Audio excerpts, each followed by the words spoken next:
tavba qilishlikni shartlari bor, 5 ta sharti bor. Shuni birinchisi ya'ni mana shu qilayotgan ishidan to'xtash kerak. Qiladigan ishidan to'xtash kerak. Ya'ni qiladigan ishidan to'xtamasdan turib bu tavba qildi deyilmaydi. Ba'zi bir odamlar bor, gunoh ishda davom etib turgan joyda istig'for so'rab turadi. Astag'firulloh, tavba qildim, Alloh kechirsin-ki deb turib g'iybat qilaveradi. Alloh kechirsin-ki degan, u nima degan, Alloh kechirsin deb turib davom etyapti bu ishida. Bu tavba deyilmaydi. Tilida tavba, astag'firulloh, tavba, Alloh kechirsin degan bilan u tavbaga kirmaydi. Tavba uchun birinchi o'sha ishini to'xtatish kerak. Ikkinchisi pushaymon bo'lish kerak. Bu asosiy sharti bu. Rasululloh sollallohu alayhi vasallam aytganlarki, at-tawbatu hiya nadam. At-tawbatu hiya nadam. Ya'ni tavba bu pushaymon bo'lishlik. Inson qilgan ishiga ichidan pushaymon bo'lishligi bu haqiqiy tavba bo'ladi. Uchinchisi shu ishga qaytmayman deb turib qasd qilish kerak. Ya'ni shu ishga qaytmayman, ikkinchi mana shu ishni qilmayman deb turib o'sha narsaga ya'ni ichidan qasd qilishlik kerakki, shunga qaytmayman deb turib. Keyin agarda bu ma'siyati odamlar o'rtasida bo'layotgan bo'lsa, agar o'zi bilan Alloh o'rtasida bo'layotgan bo'lsa, istig'for so'raydi. Allohim o'zing kechirgin deb. O'sha ishini o'rniga yaxshi ishlarni qiladi. Alloh taolo aytadiki, innal hasanati yuzhibna sayyiat. Zalika zikro liz-zakirin. Yaxshi ishlar yomonliklarni ketkizadi. Ya'ni yaxshi solih ishlar oldindagi ma'siyat ishlarini yuvadi. Keyin oxirgisi agarda insonning ma'siyati, bu ishlari, zulmi boshqa odamlar bilan bo'lgan bo'lsa, kimnidir molini yegan, kimnidir obro'siga yo boshqasiga zarar bergan bo'lsa, o'sha odamlarni rozi qilishlik bilan bo'ladi. U odamlarni rozi qilishlik kerak. Agarda inson rozi bo'lmasa ekan, qiyomat kuniga qolib ketadi bu. Alloh taolodan qancha istig'for so'ragan bilan. Alloh taolo o'zini uchun bo'lgan narsalardan kechiradi, narsalarni. O'zi uchun bo'lgan narsalarni kechiradi. Ammo bandalar o'rtasidagi narsani kechirishligi bu Alloh taoloning hikmatiga to'g'ri kelmaydiki, chunki bu odamga zulm qildimi, u zulm qilingan mazlum odam men shundan roziman deyishlik kerak bo'ladi. O'sha uchun ham Rasululloh sollallohu alayhi vasallam aytganlarki, atadruna manil muflis?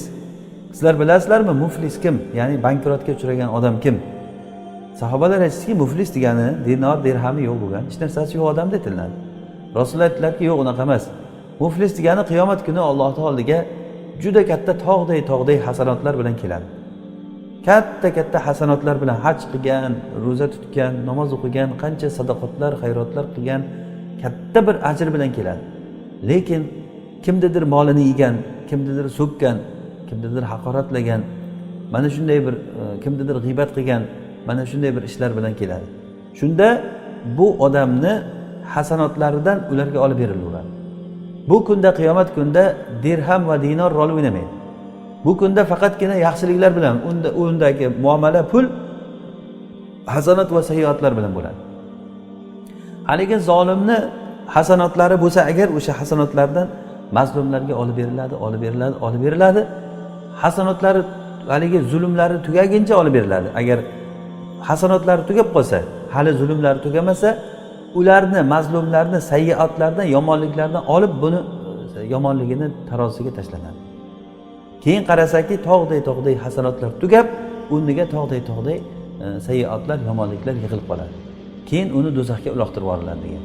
Mana shu odam haqiqiy bankrot bo'lgan odam. Aqlli odam, o'zini o'zi hisob kitob qilgan odam degan. Demak, Allohga qaytgan odamlarni agar zulm qilgan bo'lsa, ularni oldidan o'tish kerak. Ularni rozi qilishlik kerak. Agar rozi qilishlik iloji bo'lmasa, zulm qilingan odamlarni topishlik iloji bo'lmasa, bu odam ko'p hasanat qilsin. Juda ko'p hasanat qilsinki, ehtimol o'sha hasanatlarni ertaga haligi mazlumlarga olib berilgan kunda uni hasanatlari tugamasin. Ya'ni ko'p hasanatlar qilishlik kerak bo'ladi. Allohdan istig'for so'rab, hasanatlar qilib, mu'minlarning haqiqiy ko'p istig'forlar aytishlik kerak bo'ladi. Sahobalarda bu narsalar qanchalik ko'p nimalar bor, rivoyatlar bor. Ikrimat ibn Abi Jahl radhiyallohu anhu, Abu Jahlning o'g'li bu. Alloh hidoyatlab shunchalik bir darajaga borganlarki, Allohning kitobi deb turib Qur'onni yuzlariga qo'yib yig'lardilar. Robbimning kitobi bu deb. Aytardilarki, men Allohning yo'liga qanchalik men teskari turib jang qilgan bo'lsam, endi Allohning yo'lini rivojlantirishlik uchun, bu din uchun o'sha ishlarimni yuvadigan darajada men turib beraman dedilar. Va turib berdilar ham.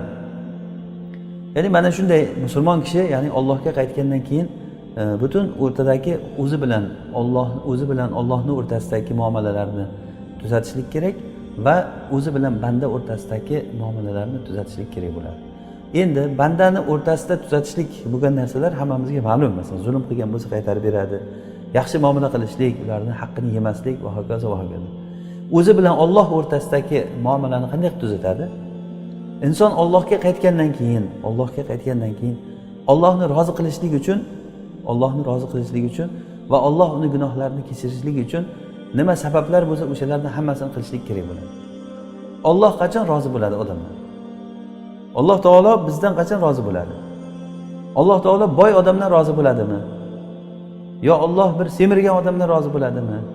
Yo Alloh taolo masalan bir gavdasi masalan juda kelishgan bo'lsa, o'shandan rozi bo'ladimi? Ya'ni buni qanday bilamiz? Alloh qachon rozi bo'ladi? Yo Alloh nimani yaxshi ko'radi?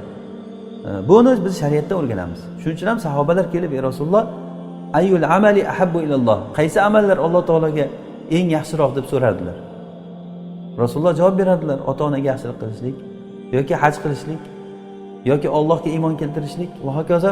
Ya'ni hammasini odamlarning holatiga qarab turib Rasululloh javob berganlar. Demak, Alloh taoloni rozi qilayotgan amallarni qilishlik kerak bo'ladi. Keyin yana qisqacha inson sabablarni ushlash kerak. Ya'ni bu Alloh taoloning diniga qaytdimi? Sabablarning birinchisi Alloh taologa qalbi bilan bog'lanishlik, ikkinchisi ilm o'rganishlik. Ilm insonga Allohga qanday ibodat qilishlikni o'rgatadi. Ilm o'rganmagan odam Allohga qanday ibodat qilishlikni bilmaydi. Ilm o'rganmagan odam bir ishlarni to'g'ri qilyapman deb o'ylaydi, vaholanki u xato qilgan bo'ladi. Bir umr xatoda davom etadi. Qabul bo'lmaydi u narsa. Qabul qilinmaydi. Keyin u odam aytishi mumkin, "Men shuncha qilgan narsam qayerga ketdi bu?" desa, nega so'ramading sen? Ahli zikrdan, ulamolardan nega so'ramading qilayotgan ishing? Maqsad Allohga toat qilishmi? Allohga toat qilingan paytda Allohning rasuli o'rgatgan yo'l bilan toat qilinadi. Alloh taolo Qur'onda aytadiki: "Qul hal unabbiukum bil akhsarina a'mala allazina dalla sa'yuhum fil hayatid dunya va hum yahsabuna annahum yuhsinuna sun'a."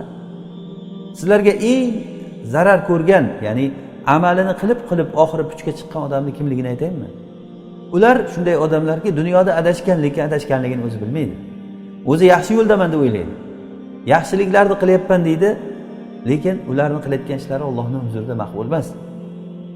Ya'ni odam Allohni rozi qilyapman deb o'ylaydi. Ba'zi odamlar masalan shirk keltirib o'tirgan holatida ham shu Alloh taologa suyukli bo'lsa kerak deb qiladi.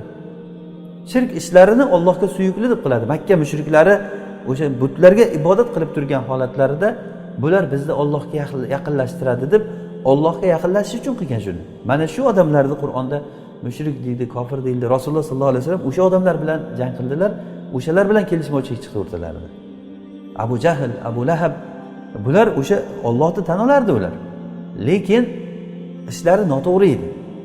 Mana shu noto'g'ri narsa bilan ular o'zlariga din tutib olgan. Ya'ni xullaski Rasululloh sollallohu alayhi vasallamga ergashishlik bilan bo'ladi. Rasulullohga ergashishlik bu ilm o'rganishlik bilan bo'ladi. Odam ilmsiz Alloh taologa toat qila olmaydi. Allohga qaytgan odam ilm o'rganishlik kerak. Shu bizdagi katta bir muammo, musulmonlarimizdagi katta muammo hozirgi kunda ilm o'rganmaymiz. O'rganishlikda iloji bor bo'lsa ham o'rganilmaydi. Qur'on o'qishlikni o'rganmaydi. 10 yil, 20 yildan beri namoz o'qiydi, Qur'onni birorta joyini to'g'ri o'qiyolmaydi.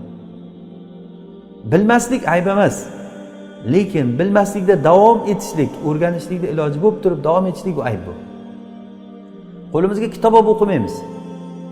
O'zlarini yo'lida masalan qarang mana, oddiy o'rislarni qarasangiz ham qancha kitob o'qiydi o'zlarining yo'lida.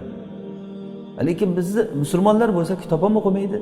Bir ahli ilmlardan foydalanmaydi ham, so'ramaydi ham. Oyog'ini tagidan suv oqib yotadi, o'sha chanqoqdan yotgan odamlarga o'xshab qolamiz. Rasululloh sollallohu alayhi vasallam aytganlarki, bu din, ilm din bu. Buni o'rganib qo'yinglar. Alloh taolo bu ilmni odamlarning o'rtasidan sug'urib qo'ymaydi. Lekin ulamolarning o'lishligi bu din, ilmni ketishligi bo'ladi. Ya'ni agarda ulamolar o'ladigan bo'lsa, odamlar johil odamlardan fatvo so'raydi, ular o'zlari ham adashadi, birovni ham adashtiradi.